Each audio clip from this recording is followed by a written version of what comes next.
Okay, welcome back to Mr. Hassan's Maths channel.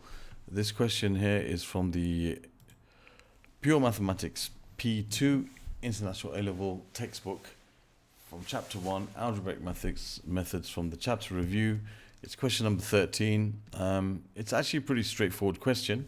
The student who asked me to answer this, I'm sure if he thought about it a little bit deeper, he would be able to get it himself. But I'll just go over it just to make sure. Now it says, given that minus 1 is the root of this equation, find the two positive roots.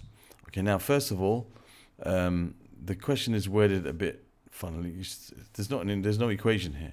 What they should have written is 2x cubed minus 5x squared minus 4x plus 3 equals 0.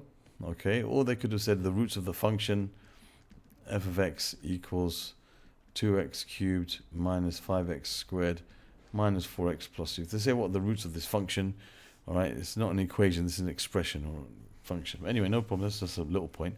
So the root of an equation is basically the root of a function, or the roots of a function are the values of x that make that equal to 0.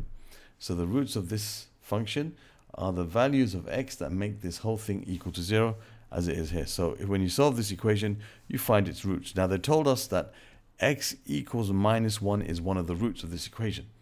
Okay, so that means when we factorize this, if you were going to factorize it, then one of the factors would be x plus 1.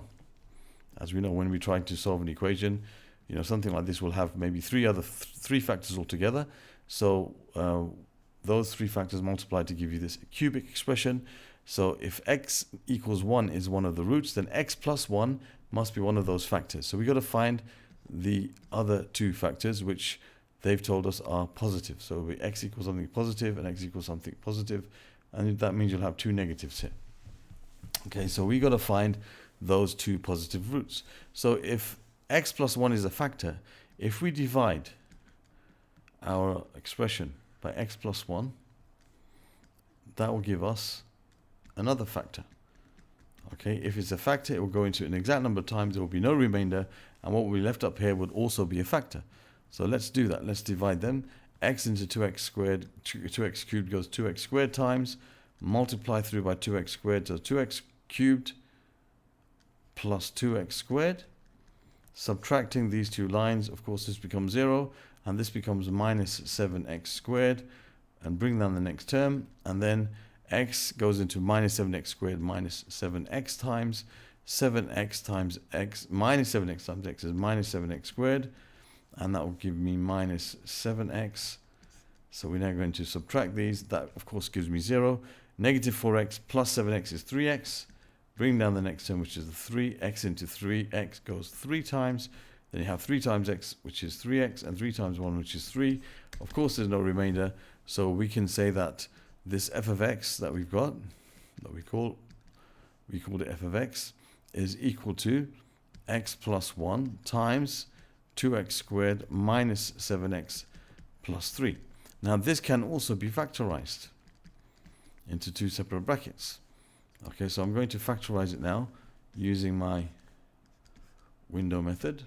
There's probably other ways to do it. I just like this method. Okay, so I've got 2x squared and plus 3, 2x squared in the top corner and plus 3 in the bottom corner. It's the first and the last term. Those two multiply to give me 6x squared, and these two must also be the same product, but the sum should be negative 7. Well, that's minus 6x and minus x. When you multiply them, you get plus 6x squared. When you add them, you get minus 7. So I'm going to take out the common factor from these two terms, which is going to be just x. X times something gives me 2x squared, well that's 2x. X times something gives me minus 1, that's minus 1. And 2x times something gives me minus 6x, that's minus 3.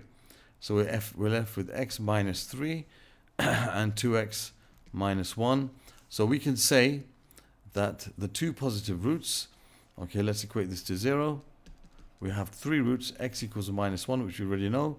X equals 3, so that's one of them, and 2x minus 1 equals 0, so x equals a half, and that's the other one. Those are the two positive roots.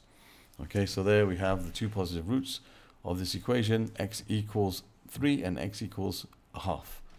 Okay, so there's the answer to this question. I hope that was clear. Other questions from this particular chapter and P2 can be found in the playlist that will appear somewhere over here. Other questions from algebraic methods in general, factor theorem, remainder theorem, algebraic long division, so on, can be found by clicking on this link. And you can subscribe to my channel by clicking on the link in the middle. Thank you for watching and see you soon.